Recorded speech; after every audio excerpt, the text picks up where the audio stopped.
Does the color of the sky mean anything special to you? It does to me. A hell of a lot. When I close my eyes, the sky in my dreams is a deep, dark blue.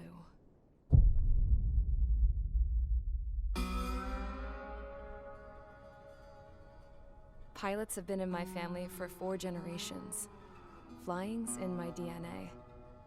Even so, my grandpa didn't want me joining the Air Force.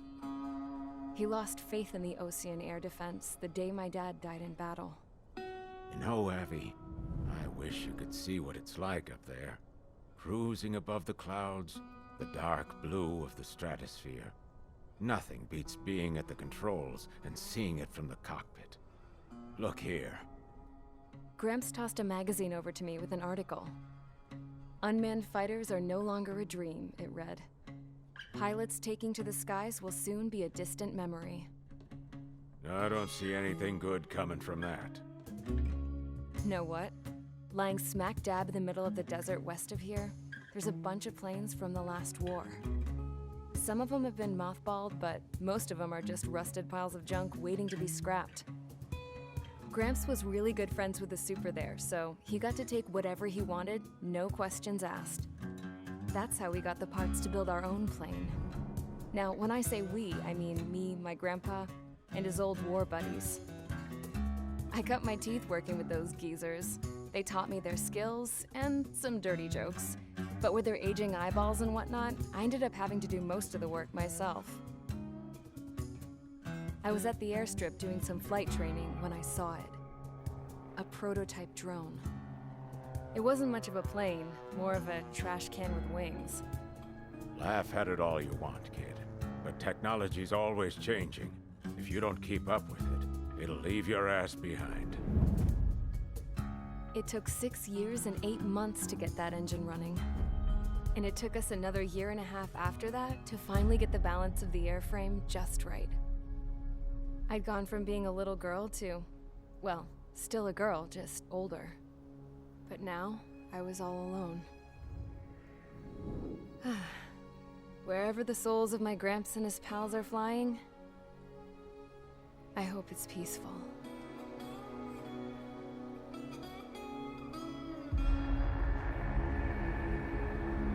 Then, finally, I was ready to break the sound barrier. All this plane could do was take off, accelerate, and fly up.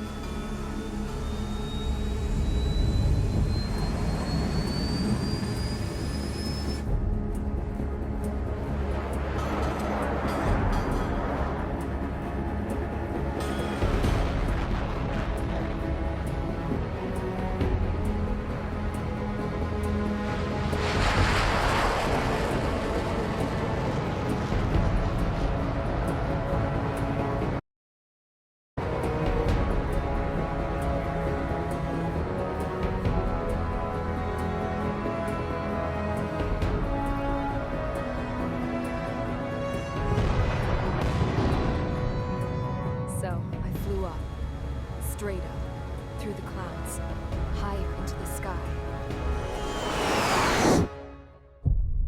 Dark blue. I could almost touch it. Then I saw Osia's fighters. They were tailing something. A drone. They were going full out chasing that thing. Doing 30 Gs at least. Damn, I've never seen anything move that fast. It had a rose painted on it. The Erusian emblem. But that country's a whole continent away from here. Right. You should have been wearing a vest with this piece of junk. Should have built a return too.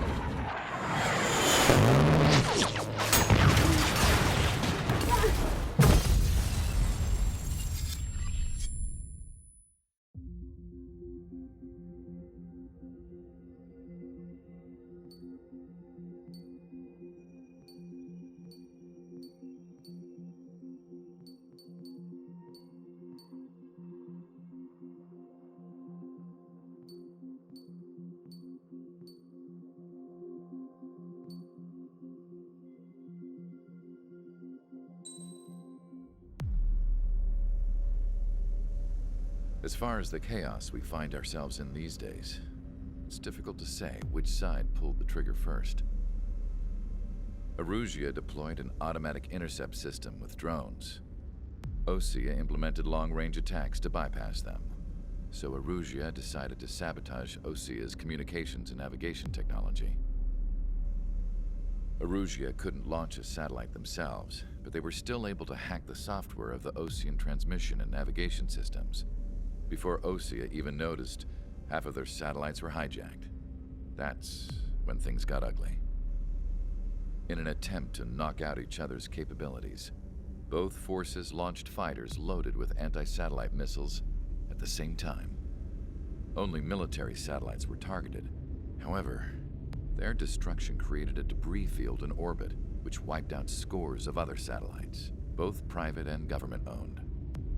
What kept the world relatively sane up to that point had been free-flowing data and information. But now, those were gone.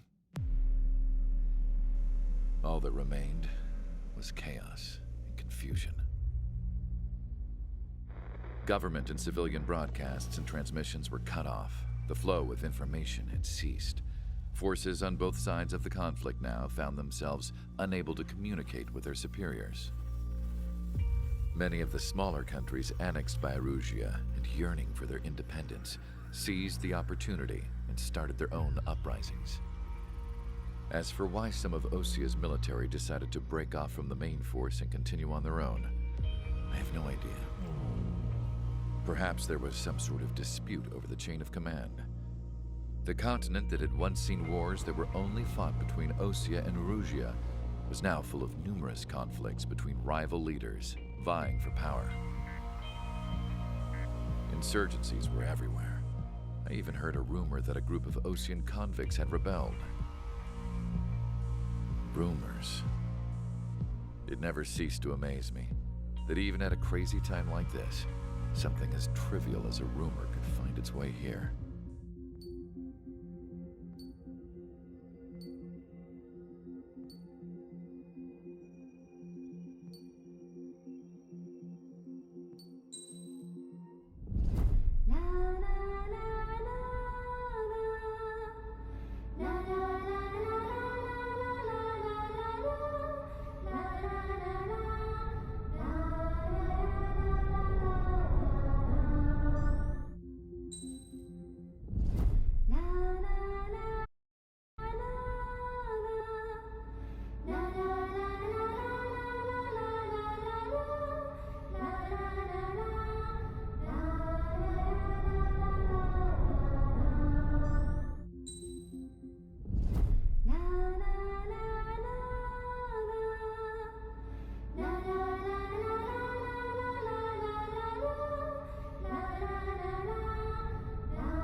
I can't just snap my fingers and make a plane.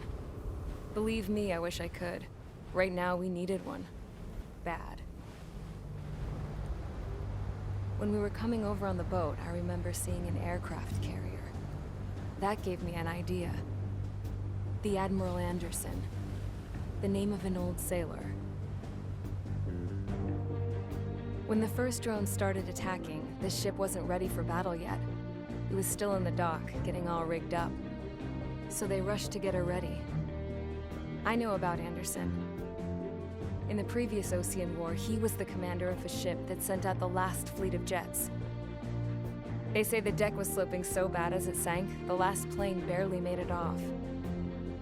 Those fighters ended the war. That story gives me a little bit of hope, especially at a time like this. We're all in the same boat, like it or not. If this war keeps going on